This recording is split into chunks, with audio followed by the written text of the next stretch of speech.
Selamat pagi Bu Dina, bagaimana kabarnya hari ini Bu? Selamat pagi Bu Riri, Alhamdulillah baik. Tapi saya sedang merasa sedikit khawatir tentang Dika, salah satu murid saya, Bu. Terima kasih sudah berbagi ya Bu Dina. Saya senang kita bisa bicara tentang ini Bu. Apa yang sedang terjadi dengan Dika Bu? Apa yang membuat Ibu khawatir Bu Dina? Jadi Dika ini sebenarnya anak yang pintar, Bu. Tapi akhir-akhir ini dia sering sekali melamun di kelas. Dia jarang memperhatikan pelajaran dan tugas-tugasnya pun banyak yang tidak selesai tepat waktu. Saya khawatir kalau dia begini terus, dia akan tertinggal jauh, Bu. Memang bisa terasa sulit ketika siswa yang kita tahu potensinya justru tidak maksimal ya Bu. Jika Ibu tidak keberatan, kita bisa mencoba mencari solusi bersama-sama menggunakan metode coaching.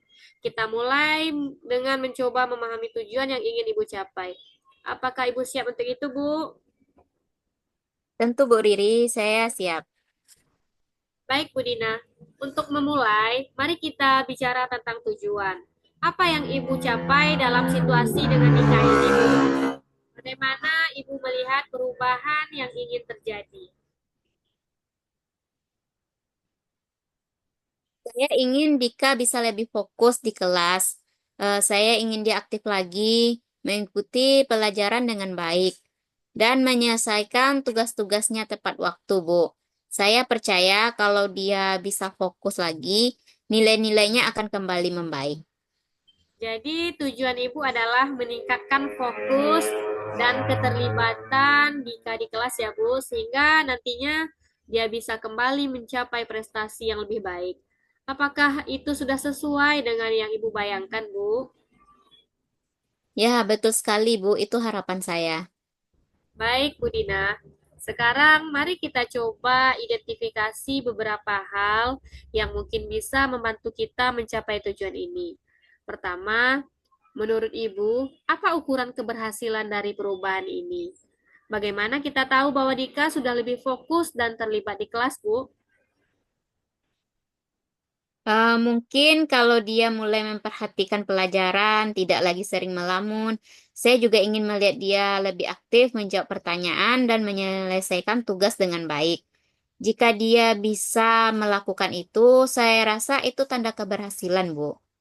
Itu ukuran yang sangat bagus ya, Bu Dina ya. Jadi kita mengukur keberhasilan dari perubahan perilakunya di kelas. Dia lebih fokus lagi ya, Bu. Lebih sering menjawab pertanyaan dan menyelesaikan tugas-tugasnya dengan tepat waktu. Sekarang, apa saja yang menurut Ibu harus disiapkan untuk membantu Dika mencapai itu, Bu?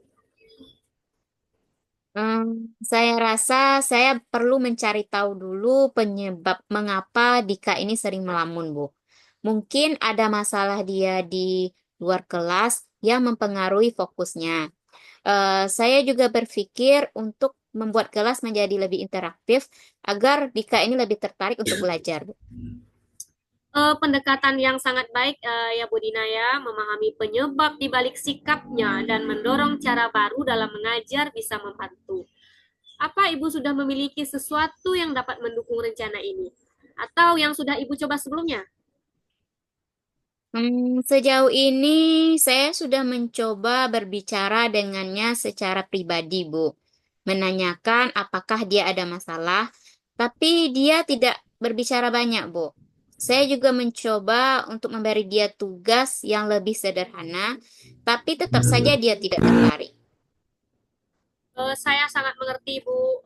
Jadi Ibu sudah mencoba pendekatan persona dan memodifikasi tugas. Tetapi belum banyak hasil ya Bu.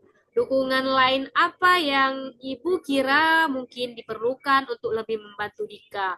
Misalnya dari pihak sekolah atau orang tua. Saya berpikir untuk berbicara dengan orang tua Dika ini, mungkin mereka bisa memberikan informasi tentang kondisi Dika di rumah. Saya juga ingin berdiskusi dengan bimbingan konseling untuk mencari cara lain agar Dika ini bisa lebih fokus, Bu. Langkah yang sangat bagus ya Bu Dina ya, dukungan dari orang tua dan bimbingan konseling bisa sangat membantu. Apakah ada hal lain menurut Ibu yang perlu dipersiapkan? Saya pikir sejauh ini cukup, Bu. Yang terpenting adalah menemukan apa yang membuat atau yang menyebabkan Dika ini kehilangan fokus. Baik, Bu Dina. Sekarang kita sudah memiliki beberapa langkah yang bisa diambil. Apa langkah pertama yang ingin Ibu lakukan untuk memulai membantu Dika ini menjadi lebih fokus, Bu? Saya akan mulai dengan menghubungi orang tua Dika dan berbicara dengan mereka tentang kondisi Dika di rumah. Setelah itu, saya akan berkonsultasi dengan bimbingan konseling untuk mendapatkan masukan tambahan, Bu. Sangat bagus rencana Ibu ya, Bu. Bu Dina, kapan Ibu berencana menghubungi orang tua Dika dan bertemu dengan bimbingan konseling tersebut, Bu? Saya akan mencoba menghubungi orang tua Dika ini besok dan saya akan menemui bimbingan konseling ini besok pagi, Bu. Luar biasa ya Bu Dina ya. Jadi kita sepakat bahwa Ibu akan menghubungi orang tua Dika hari besok dan bertemu dengan bimbingan konseling juga di hari besok. Selain itu, mungkin Ibu bisa mulai mencoba pendekatan yang lebih interaktif di kelas.